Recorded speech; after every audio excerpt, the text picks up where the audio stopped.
problema em fazer uma palestra como essa, em fazer uma fala como essa, é o tempo. Discutir religião em espaço público, no meu entender, necessariamente leva à discussão da pós-modernidade. E aqui eu quero fazer o primeiro corte teórico. Eu fundamento a noção de pós-modernidade com Bauman, Zygmunt Bauman, sociólogo que depois nega o próprio termo. Então é complicado. Eu mantenho uma defesa que ele nega. E aqui eu não faço defesa da pós-modernidade por achar que a pós-modernidade é algo legal, é algo construtivo, enfim, é algo que já está posto. Muito pelo contrário. A gente divide bem a pós-modernidade da modernidade e, assim como Bauman, compreendemos que a pós-modernidade não é o obituário da modernidade. Ontem eu estava sem sono e fui assistir, não sei se ele está por aqui, o Hugo Alain. Ele estava numa palestra e ele estava falando a noção do Dussel.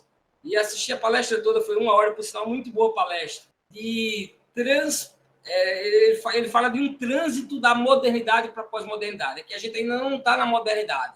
Perdão, nós não estamos ainda na pós-modernidade, nós estamos em trânsito para a pós-modernidade. Ora, não anula o que o Bauman falou. O que o Bauman diz é que nós estamos dentro da modernidade, mas vivendo uma condição pós-moderna também, porque nós temos entrelaçado tanto a modernidade quanto a pós-modernidade. Então, discutir espaço público necessariamente perpassa por discutir pós-modernidade. E aí, reforço, destaco, relevo, que estou longe aqui de defender os pós-modernos, mas eu acho que ninguém faz uma leitura tão fiel da humanidade hoje, dos indivíduos, dos sujeitos, quanto aqueles que ousaram falar sobre a pós-modernidade.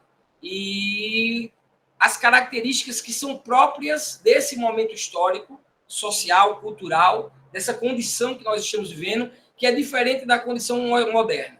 A modernidade não dá mais para abarcar tudo que nós vivemos hoje na pós-modernidade. Um individualismo latente, uma sociedade marcada ou individualizada por incertezas, uma fragmentação das identidades. Por que eu estou falando isso? Porque quando a gente vai falar em espaço público, necessariamente a gente vai falar em instituições, e as instituições estão fragmentadas, estão deslegitimadas. Eu ouso dizer que essa deslegitimação das instituições, eu falei isso na minha dissertação do mestrado e na minha tese, começou a ruir quando ruiu o que fundamentava o mundo ocidental, a noção de Deus. Deus respondia a todas as perguntas da pré-modernidade, todas as questões. Do acordar ao dormir, vivia-se guiado por Deus, por uma perspectiva, um fundamento no qual servia de alteridade, servia de moralidade.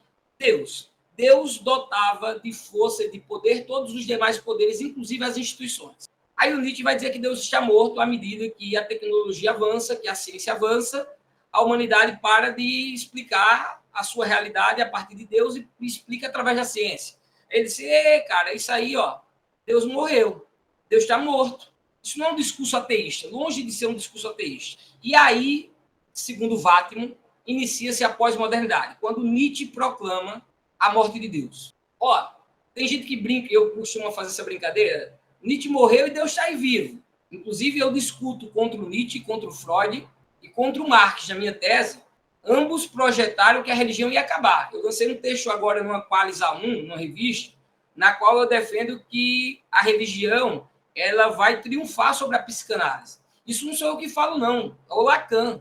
O próprio Freud reconhecia a dimensão e a fortaleza da religião. Só que ele achava que a religião era neurose coletiva e tendia ao fim. Bom, então, assim, para discutir espaço público, pressupõe discutir pós-modernidade e as características da pós-modernidade, porque discutir espaço público demanda discutir a perda da autoridade das instituições. E aí eu estou falando da família, eu estou falando da escola, eu estou falando do Estado, eu estou falando, inclusive, dos sindicatos, para fazer referência à nossa colega Mônica, que falou de uma greve duríssima que nós estamos enfrentando agora, sem o governo acenar positivamente para os anseios, o reajuste que nós demandamos. Não é aumento salarial, a gente quer reajustar as perdas inflacionárias. Então, até os sindicatos são colocados a teste. Não há alteridade, não há o limite, não há o não. Mas isso aqui eu falo depois, deixa eu apresentar os meus slides para vocês. E aí, me perdoem, vai ficar frechas nessa palestra, porque eu não dou conta de 15 minutos, que eu acho que deve me restar, falar tudo que eu gostaria, então vai ficar em alguns momentos, vai ficar algumas lacunas, e aí vocês podem perguntar no debate, eu tentarei ser mais fiel ao que defendo. Apresentação do slide. Bom, então o tema é religião, espaço público e pós-modernidade. Vou adiantar logo, eu já quero entrar com essa leitura aqui. A relação entre religião, espaço público e pós-modernidade é um tema complexo, multifacetado, marcado por debates acalorados e diferentes perspectivas. Para compreendê-lo de forma abrangente, é necessário considerar os diversos fatores históricos, sociais e filosóficos que moldaram essa dinâmica. Para falar da morte de Deus, por exemplo, eu queria dizer que a morte de Deus é um evento sócio-histórico. Não estou falando de um evento teológico. Estou dizendo que a crença em Deus acabou. Estou falando de um evento sócio-histórico. Mas não dá tempo de falar aqui o corte histórico, o corte social e o corte filosófico. Mas ainda assim a gente vai tentar mais à frente nos pontos que eu julgo serem mais adequados para esse nosso momento, aprofundar essa temática para também não ficar só na superfície. Tentar pelo menos dar um mergulhozinho. Bom, a influência da modernidade e o surgimento da pós-modernidade. Para falar de espaço público e de religião, é preciso falar de uma religiosidade pós-moderna. Eu defendo esse termo desde 2020. Nós temos uma religiosidade própria da pós-modernidade. É uma religiosidade diferente de todos os outros momentos precedentes da história. É uma religiosidade marcada por uma bricolagem, por o sincretismo, pelo pluralismo religioso. É uma religiosidade marcada por querer vivenciar experiências religiosas, experiências de gozo pleno. E aí eu bebo um pouco da psicanálise aqui. De gozo pleno que responda às suas necessidades mais subjetivas, e nessa situação vai se ressignificando Deus, aquele ser, fundamento último, que dotava de sentido as instituições, ele agora passa a ser serviçal do crente, do fiel. Deus corresponde hoje às necessidades mais subjetivas, mais individualizadas dos indivíduos pós-modernos, dos indivíduos que nós chamamos de pós-modernos. É claro, pessoal, que a racionalidade própria da modernidade não acabou. Por isso que nós dizemos que a pós-modernidade não é a ruptura da modernidade. A racionalidade ainda existe. Mas, olha, nós não acreditamos tanto na razão quanto no passado. A razão surge ali com Descartes, sobretudo, na modernidade, ali no advento do Renascimento, como a portadora da solução de todos os problemas. A própria ciência. Hoje a gente não tem a crença na ciência como tinha no passado, que íamos dominar a natureza, todo mundo ia viver bem, sobretudo numa sociedade capitalista. Muito pelo contrário, o que a gente teve foi bombas atômicas, Primeira Guerra, Segunda Guerra, enfim. Então, a modernidade continua existindo. Mas há uma condição, há um novo, vou chamar de um novo status humano dos indivíduos, dos sujeitos, que não mais corresponde às características da modernidade. E nós não temos outra alternativa, defendo aqui, que não chamar de pós-moderno. Aí você pode chamar do que quiser, hipermoderno, modernidade tardia, pode chamar do que quiser. Eu prefiro chamar de pós-modernidade. E o pós não necessariamente significando a ruptura. Mas vamos ver rapidinho. A modernidade se caracterizou por um processo de secularização, onde a religião gradualmente perdeu sua influência dominante na esfera pública, sobretudo as instituições religiosas, as religiões institucionais. Essas diminuíram. E o censo do IBGE, o último censo que nós tivemos, ele torna isso muito claro. Como as instituições diminuíram. Por exemplo, eu tenho 2 textos que eu escrevi sobre os sem religião. Cresceu o número dos sem religião no Brasil. Os sem religião não é o ateu, aquele que não acredita em Deus, que nega a existência de Deus. É aquele indivíduo que, típico pós-moderno, que acredita, mas ele acredita na religião dele, na religião que ele cria.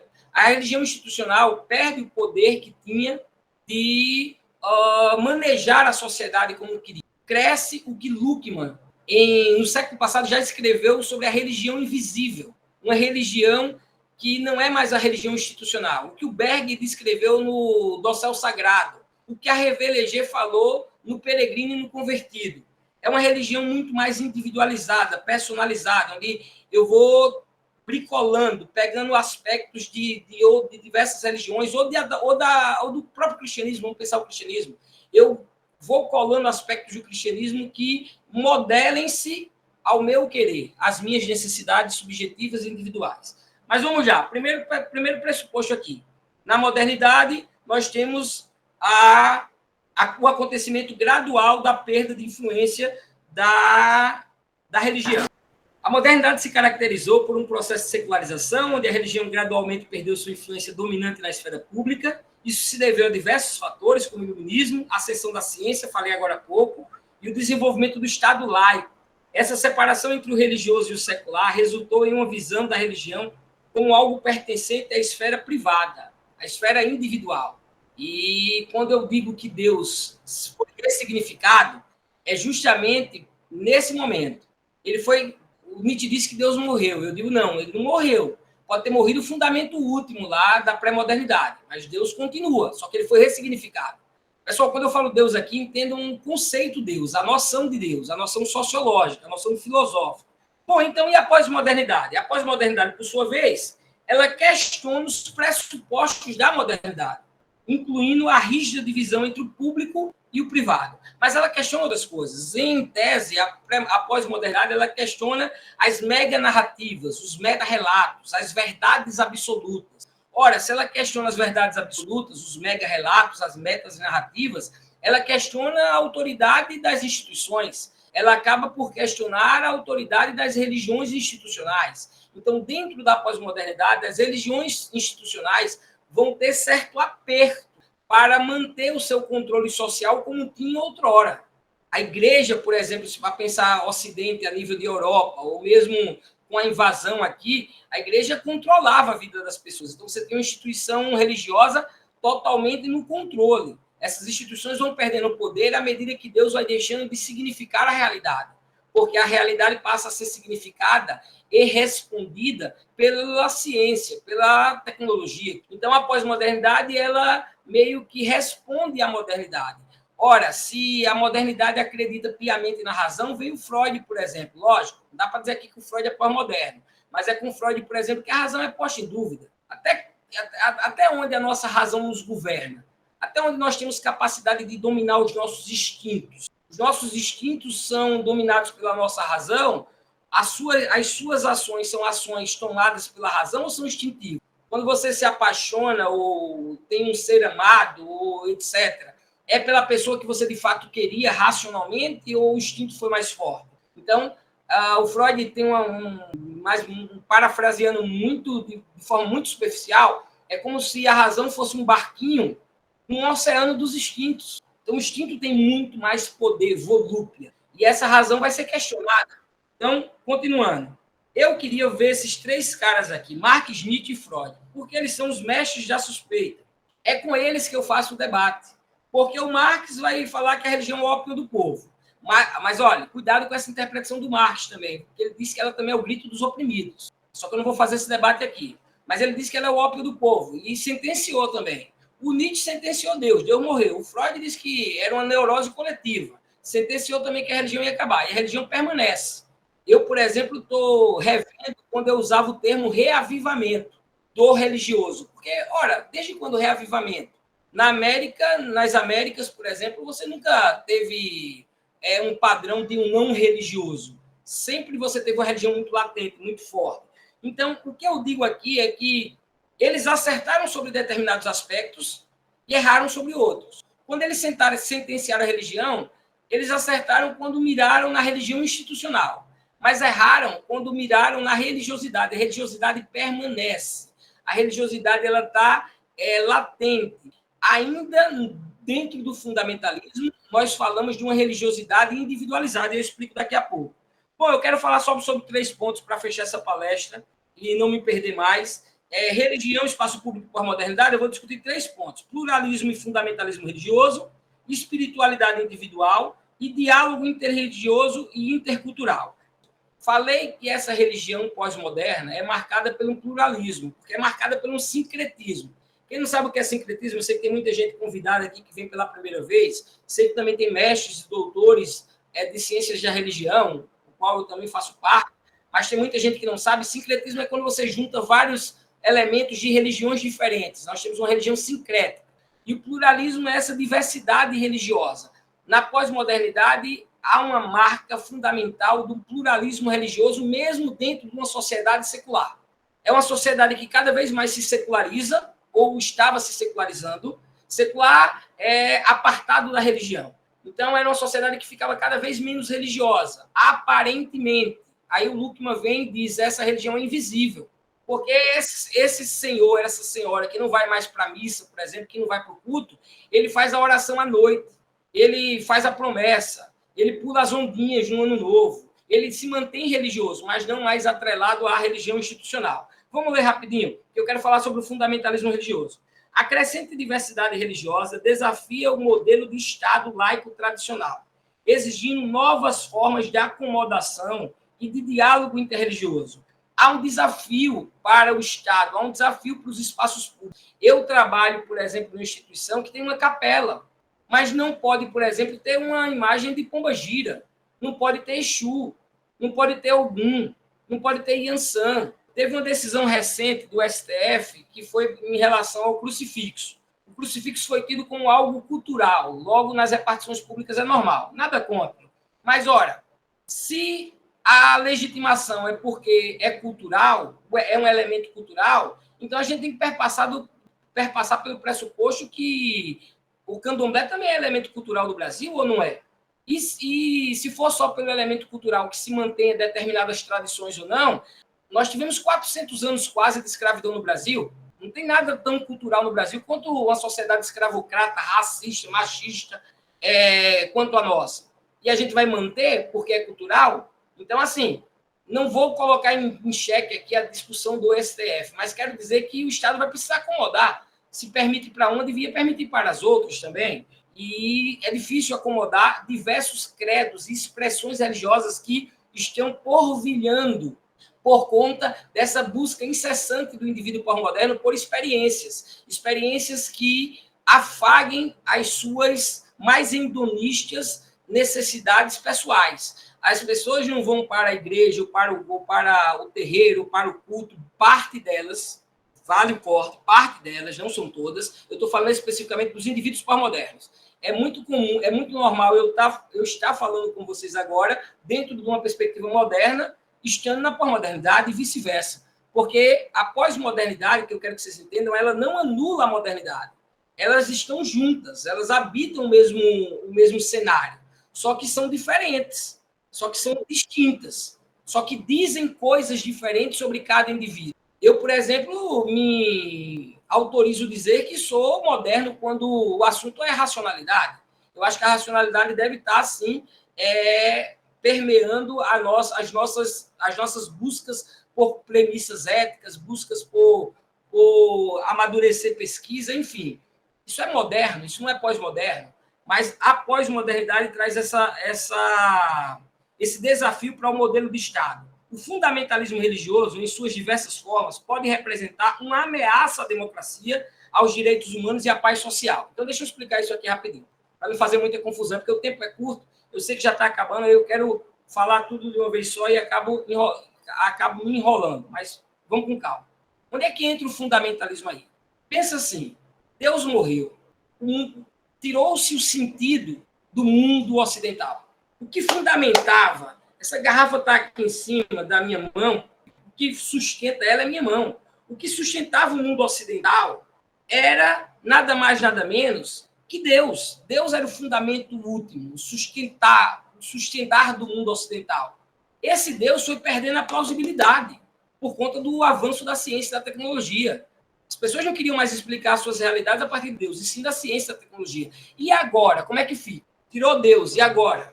E agora, a primeira ideia nós já temos, eu falei anteriormente. As instituições vão perdendo poder. Porque quem dotava poder para a igreja, para os pais, na família ou para o Estado, sempre foi a religião. Você vai nos povos, nas civilizações mais antigas, a religião está atrelada ao poder. Idade média, 1000 anos de igreja no poder. Idade moderna, os estados absolutistas, reis no poder, porque Deus os concedeu, Deus que os colocou no poder. A burguesia, na idade contemporânea, no poder, basta ler Max Weber. Então, não vou me aprofundar sobre isso, não. Quero dizer que nessa busca de sentido, nessa perca de sentido, nessa busca de sentido, Deus se esvaiu, todo mundo vai buscar o sentido, vai buscar qual a sua identidade, Por isso que nós não falamos mais da pós-modernidade de identidade ou de subjetividade. Nós falamos em subjetividades, identidades. A própria ideia de personalidade é eu tenho personalidade forte. Personalidade vem de persona, significa máscara. Você tem diversas personas. Você tem uma máscara que você usa para o seu filho, para sua filha, uma que você usa para sua mãe, uma que você usa profissionalmente. Eu estou com uma máscara aqui de palestrante. Daqui a pouco eu vou tirar essa máscara e vou tomar cerveja com o meu amigo. E aí eu vou estar com outra máscara, que é outra personalidade. Enfim, fragmentou-se as identidades. Nascia-se, sabia de que religião era. Sabia se era homem, mulher, branco, de que classe era, de que raça era. Sabia. Agora não, agora foi tudo fragmentado, porque Deus esvaiu. Então, nesse cenário de falta de sentido, de crise de identidade, tem dois caminhos.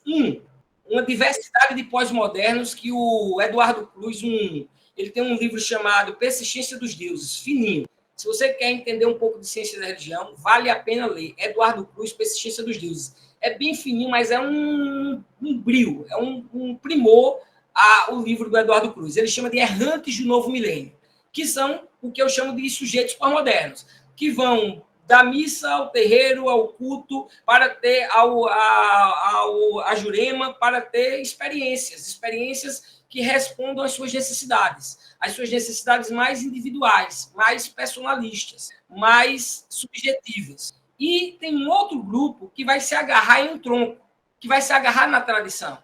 Diante desse cenário de crise de identidades, eu vou para onde tem respostas, onde eu sei quem sou, e vão para a tradição, que são os fundamentalistas. E esses representam uma ameaça à democracia. O fundamentalismo, no mundo todo, representa, o fundamentalismo especificamente aqui religioso, representa uma ameaça à democracia. Então, quando eu falo aqui de fundamentalismo, aí vocês devem dizer assim, Hugo, mas o cara é fundamentalista, ele sabe de onde ele veio, ele tem uma religião. Mas até aí, Revelegê nos exorta, até esse fundamentalista, esse crente mais fiel, seja em qual religião for, no islamismo, no cristianismo, no candomblé, o mais fiel, ele fez uma escolha individual. Ou ele foi convertido à religião, mesmo já sendo dela, voltou aos braços da religião, agarrou esse tronco, diante desse mundo sem sentido, agarrou a tradição, ou ele migra para uma outra religião, que é o mais comum. Então, é muito comum pessoas de tradição cristãs, de repente, entrar na Umbanda e vice-versa. Beleza? Então, deixa eu passar aqui para finalizar. Espiritualidade individual. Eu costumo colocar duas características básicas que definem o indivíduo pós-moderno. Claro, são várias. A incerteza, esse mundo de incerteza, de vazio. É possível que você que está me ouvindo agora tenha vivido hoje um vazio, uma dor no peito que, comumente, na patologia, a gente chama de ansiedade.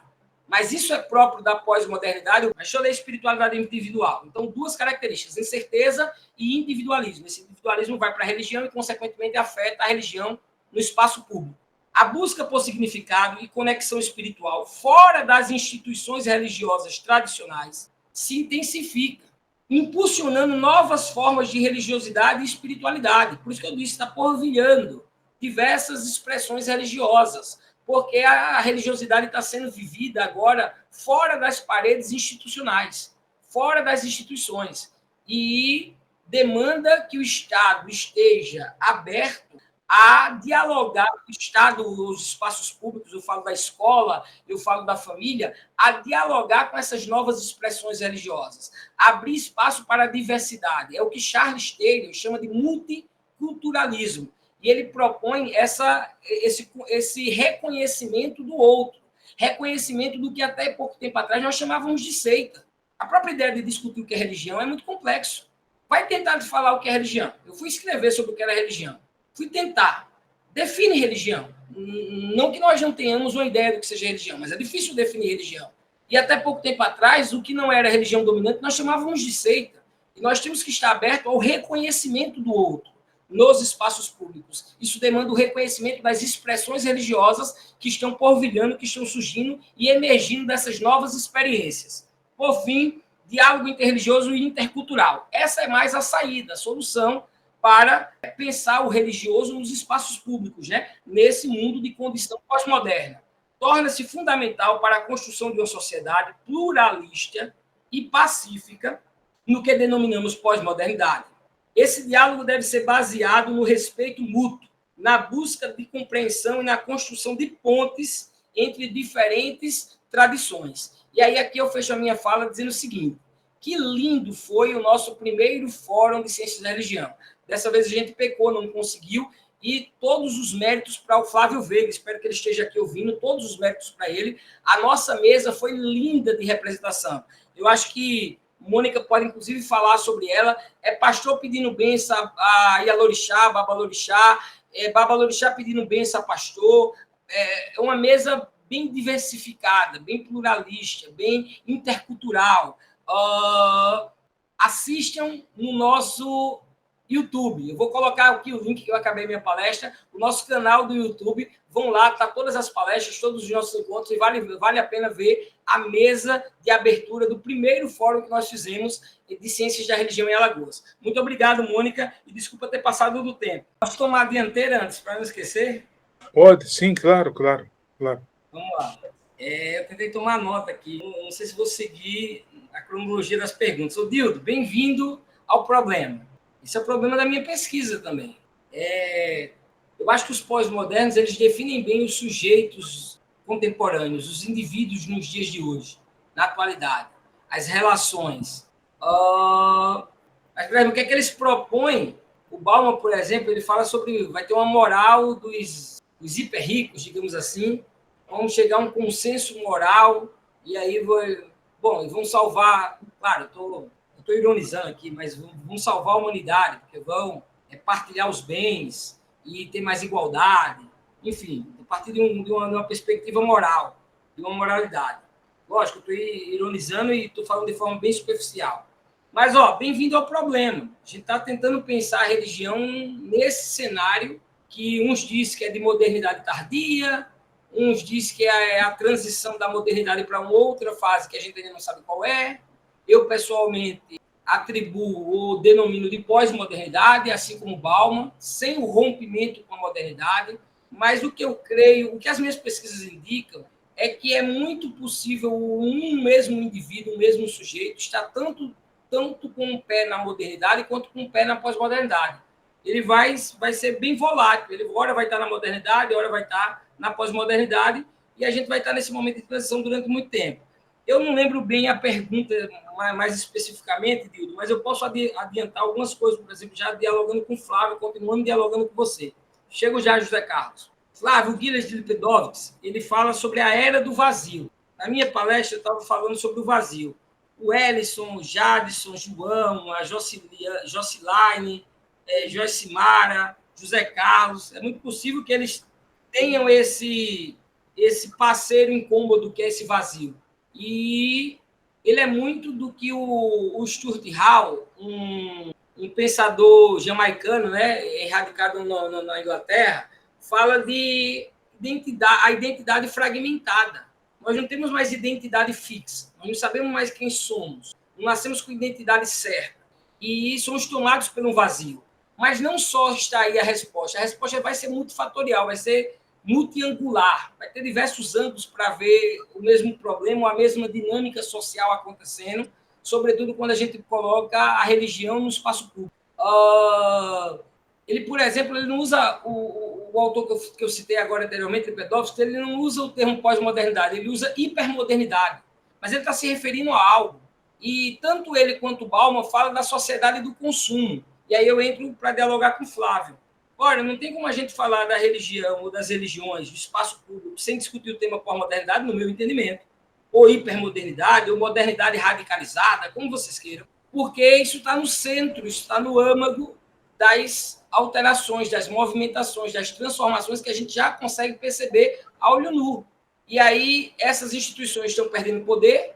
À medida que elas perdem poder, elas precisam se adaptar aos novos tempos. Ou o que é a renovação carismática católica, que o Flávio Veiga, quem puder ler a tese dele, de doutorado, fala muito sobre política e religião, né? Política, a interferência da religião no Estado. Mas, voltando, uma tentativa de corresponder ao neopentecostalismo. É o neopentecostalismo dentro do catolicismo. Isso para ser bem superficial. Já indico também a palestra o Alan, que vai fazer uma palestra incrível, vai aprofundar essa discussão, está gravado, inclusive, no nosso canal, sobre a renovação carismática. Mas vamos sair da renovação carismática, vamos sair do catolicismo. Pensar a religião ocupando os espaços políticos, isso não tem nada de moderno ou pós-moderno, isso aconteceu durante toda a história. Eu mesmo falei que a religião sempre esteve atrelada ao poder e ela serviu de sustentáculo, de sustentação, de fundamentação para o poder. Deus era a fundamentação do poder, a fundamentação, o fundamento último de todo e qualquer poder. Todo e qualquer poder encontrava amparo em Deus. As instituições perdem esse amparo à medida que Deus morre, à medida que nós temos o avanço da ciência, da tecnologia, e as pessoas deixam de acreditar cada vez mais em Deus. Quando eu digo acreditar, eu digo responder ao seu dia a dia a partir de Deus. É muito provável que vocês que estão me ouvindo, hora ou outra no dia, tenham feito uma oração, ou tenham olhado para o céu, ou tenham lembrado de Deus. Mas isso, para o homem pré-moderno, isso era a vida dele. Do acordar ao entardecer. Ele vivia os propósitos de Deus. A gente hoje tem um problema de saúde, a gente não responde com Deus ou com demônio, a gente responde com a ciência. Em sua maioria, logicamente, aqui não dá para absolutizar o que eu estou falando. Então, a gente está falando de uma sociedade do consumo. Essa sociedade do consumo que é a sociedade pós-moderna, já para concluir, essa sociedade do consumo vai alterar, vai transformar as religiões. E as religiões institucionais, para fechar, vão tentar se adaptar, vão tentar se transformar. E nós temos o quê? Uma grande guerra por fiéis. Quem não se adaptar a oferecer para o fiel o que ele deseja, que é uma religião personalizada para ele, vai perder mais um fiel. É a religião do eu quero, não é a religião do eu creio. Não é a religião do querer limites. Eu quero um Deus que me assista, não um Deus no qual me coloque limites, em tese. Bom, acho que eu dialoguei só para falar com o José Carlos, para não deixar. José Carlos, para responder a sua pergunta, eu penso que não adianta você ter um lápis incrível, como, por exemplo, o lápis do professor Anderson Menezes, aqui, cujo qual eu invejo muito, se você não consegue ir para além das paredes das universidades. Agora, nós temos que ter cuidado quando a gente fala isso, porque ir para além das paredes das universidades, e concluo, não significa só fazer projetos extensionistas, por exemplo, ou fazer luta sindical, como eu fiz há muito tempo. Ocupar os espaços de pesquisa, como nós, do NERES, estamos ocupando no CNPq, é fazer resistência, é fazer luta, é dialogar com a população, é fazer ciência para os de baixo, como diria o Thompson.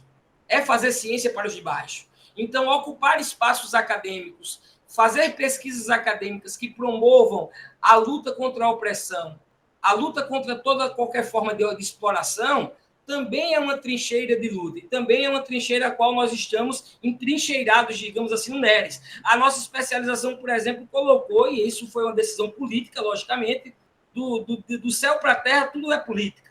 A gente colocou uma disciplina que tem hermenêutica, não, narrativas das religiões afro-brasileiras e indígenas. Por quê? Porque é uma decisão política, e nós precisamos ocupar os espaços acadêmicos também com a pesquisa dos de baixo. Desculpa se eu demorei e quem eu não consegui responder. Tá ótimo. Bom, se tem alguém que conhece o meu trabalho para falar sobre pós-modernidade, é o Anderson, que foi da minha banca de doutorado. Mas, eu resolvi mergulhar mesmo na pós-modernidade. Eu acho que a gente tem que discutir esse termo, refletir sobre o termo, inclusive usar, mesmo enfrentando suas incongruências. Não está dado o termo, não está dado o debate, não está finalizado, não está posto. Mas, desde o Lyotard lá, quando o termo surge para além das ciências humanas, ele está posto para definir algo, ou uma existência, ou características de sujeitos, de indivíduos, que a modernidade não dá conta mais. E aí eu vou parafrasear o Bauman aqui, para pegar o gancho aqui deixado pelo Anderson. O Bauman diz, professor Anderson, que a pós-modernidade é como se a modernidade, em processo de psicanálise, agora o senhor quer da psicanálise, é a modernidade se psicanalizando. O Lyotard, ele coloca um fim na modernidade. O Lyotard, ele só usa a pós-modernidade para dizer assim, olha, acabou as mega-verdades, acabou as mega-narrativas. O Bauman não. O Bauman, conceitualmente, ele vai na fina flor dos indivíduos, dos sujeitos, a descrevê-los. a descrever essa nova condição que eu ouso chamar de condição pós-moderna, mesmo entendendo que o termo tem incongruências. Usando, por exemplo, Lipedovitz, que vai trabalhar o termo hipermodernidade, mas, ora, ele dialoga com Bauman também, falando dessa questão desse vazio, dessa questão... Olha, essa discussão da Maria Angélica, do corpo, do público e do privado, ela não existiria se não fosse o advento da pós-modernidade, penso eu. Por exemplo, o sexo Maria Angélica, o sexo, pensando numa perspectiva religiosa, é religião. Tem duas funções, por exemplo, no catolicismo, unitiva e procriativa, para procriar e para unir o casal. Então, tem função religiosa o sexo, digamos assim, que é da vida privada. É puramente um exemplo, lógico que eu estou radicalizando um exemplo, me permitam, porque eu vou ter pouco tempo aqui para desenvolver uma linha de raciocínio, mas o sexo, por exemplo, é vida privada, é religião, e é religião também. Ora, percebam, as nossas casas foram invadidas. Eu estou vendo a casa do professor Anderson. 70 pessoas, aqui 100 pessoas assinaram a lista, 100 pessoas invadiram a casa, modo de falar, logicamente, invadiram a casa do professor Anderson. A gente, na pandemia, foi obrigado a trabalhar em nossas casas e receber os nossos alunos, ainda que virtualmente, em nossas casas. Aqui eu tento me privar, Maria Angélica, minha vida privada. Boto aqui um muro e estou falando aqui, ninguém vê a minha casa. Mas, assim, essa discussão do público e do privado é uma discussão que perpassa pelo debate da pós-modernidade. Eu não sei se eu estou sendo radical em querer ver tudo ou enxergar tudo pela perspectiva de discutirmos a pós-modernidade. Mas, assim, se não for para chamar de pós-modernidade, se for para chamar de outra coisa, se for para pegar o Dussel e dizer que não é uma transição, então, beleza, nós queremos entender essa transição. Ou não queremos? Essa transição implica em dizer o que é público e o que é privado. Essa transição implica em dizer as transformações e as modificações que a religião vem sofrendo e os espaços de reconhecimento, porque estão emergindo novas experiências religiosas que precisam ser reconhecidas. Eu vou sair do âmbito religioso rapidinho para dar um exemplo, o Todes. A gente teve a maior briga do Todes na academia, lá na nossa instituição, e eu tive que explicar para a turma, olha, o Todes é uma necessidade de reconhecimento, de quem não se reconhece em nenhum gênero nem em outro. Para um macho hétero, branco, achar que o Todes é uma besteira é muito fácil. Eu nasci nesse mundo com uma identidade mais ou menos certinha. Branco, classe tal, hétero, é muito fácil, cheio de privilégios. Então, perpassa pela ideia do reconhecimento. E reconhecer, para a perspectiva do reconhecimento, do multiculturalismo do Taylor, do Charles Taylor, a gente vai ter que, inevitavelmente, discutir essa nova condição. Porque uma coisa que eu acho que dá para a gente, pelo menos, consensuar, professor Anderson G. Maria Angélica, é que a modernidade não dá mais para explicar a realidade que estamos vivenciando, que tem características novas, como, por exemplo, o individualismo e as incertezas. Ô, Francisco, me perdoe de discordar, eu vou ter que discordar. É desencantamento de mundo onde eu estou corrigindo, inclusive, os meus textos, porque na América Latina não teve desencantamento no mundo. Estou acabando, 1 minuto só, não dá para desenvolver. Mas estou acabando, viu, Mônica?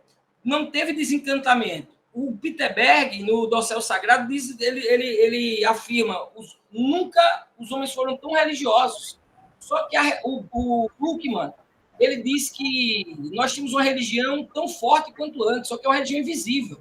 Não é uma religião que se vê mais em procissões, nos domingos à missa. É uma religião de casa, uma fé muito, muito privada. E aí a gente cai de novo no debate da Maria Angélica, do privado e do público. É uma fé muito privada, muito de característica... eu não sei se foi o Dildo que falou logo no início, que a fé, eu não consegui comentar isso, que a religião ela é pública, mas numa análise tradicional. Porque na análise atual, as religiões estão cada vez... A religião ou as expressões religiosas que surgem, que com essa condição pós-moderna, são cada vez mais de guetos, de grupos, de experiências que são formadas e precisam ser e devem ser reconhecidas, e precisam ter atestado o seu espaço de fé, o seu espaço de crença, serem reconhecidas pela sua expressão religiosa. Por fim, se eu não me esqueço do Francisco, eu não sou religioso, assim, eu não professo nenhuma fé específica, não ando em igreja e tal, mas é uma visão muito pessimista da religião. Veja, a religião, nessa visão sua, e aí eu não vou ter tempo de desenvolver, me perdoe, mas a gente pode falar no pessoal, Nessa visão sua, a religião tem que acabar. Ora, a religião, o Peter Berg, por exemplo, vou usar ele no Doação Sagrado, ele disse que a religião ela é alienação também. O Marx não estava errado quando disse que a religião aliena. A religião é alienação também. Ok, concordo com você, tem todo o processo de alienação, tem todo o processo de poder, ok. Mas a religião não dá emancipação, é impossível o homem se emancipar-se por conta da religião. Tem que ter muito cuidado com essa fala. Porque, por exemplo, se você vai para as religiões tribais, ou para o próprio candomblé, a própria natureza da Umbanda, imagina para os negros resistirem quase 400 anos de escravidão sem uma fé, sem uma crença. O candomblé é uma religião puramente de resistência, e o homem se emancipa no candomblé. Eu diria que o cristianismo, por vezes, também foi, com a maior tranquilidade do mundo, eu diria. Então, essa visão de religião, dessa religião, eu acho que ela é meio distorcida. Mas, assim, infelizmente, eu não tenho tempo para desenvolver mais, mas só queria dizer que a religião, fazer a fala do Berg, a religião pode é também alienante. Ela tem o seu padrão alienante. Marx estava certo. Ela aliena. E, nesse sentido, ela impossibilita lutas, conquistas sociais também. Deixa a vida me levar, a vida leva. Eu só posso levantar as mãos para o céu, agradecer e ser fiel por tudo que Deus me deu. Aí o cara vai cantando Zeca Pagodinho, Deus me deu, tá bom, e vai se conformando, se confortando. E aí não faz luta social. Beleza, a gente pode enxergar por esse atalho também. Mas não é só isso. Repito, os negros resistindo à escravidão. Não tem nada tão lindo quanto a religião do candomblé. Eu não acredito nos orixás, não cultuo os orixás, mas tenho o maior respeito. É um brio, é uma religião de resistência. Então, assim, dizer que não há possibilidade de emancipação pela religião, eu acho que é um equívoco. E qual é o dado que traz que a religião, que houve um desencantamento? Porque os dados de IBGE não trazem isso. O número de ateu continua o mesmo. Cresceu o número dos sem religião. Há um não para a religião institucional. Há um não para essa religião pública. Se a gente pode falar, como a Maria Angélica falou, do público e do privado. Mas não há um não para a religiosidade, para as experiências com o sagrado, para as experiências com o transcendental, para a crença. Eu chego a dizer que o homem, não sou eu, essa tese não é minha, mas o homem é um animal religioso também. Bom, enfim, desculpa, Mônica, passar muito meu tempo, queria falar bem mais, mas não dá tempo. Anderson, desculpa, senhor do Dani, nem agradeci. Anderson, uma honra imensa sempre estar com você. Maria Angélica, muito obrigado pela pergunta. Francisco, obrigado pela pergunta. Flávio, José Roberto, Hildo, Mônica, muito obrigado pela coordenação da mesa. Foi tudo maravilhoso, assim, foi uma honra estar com vocês. E aí, assim, eu vou me despedir.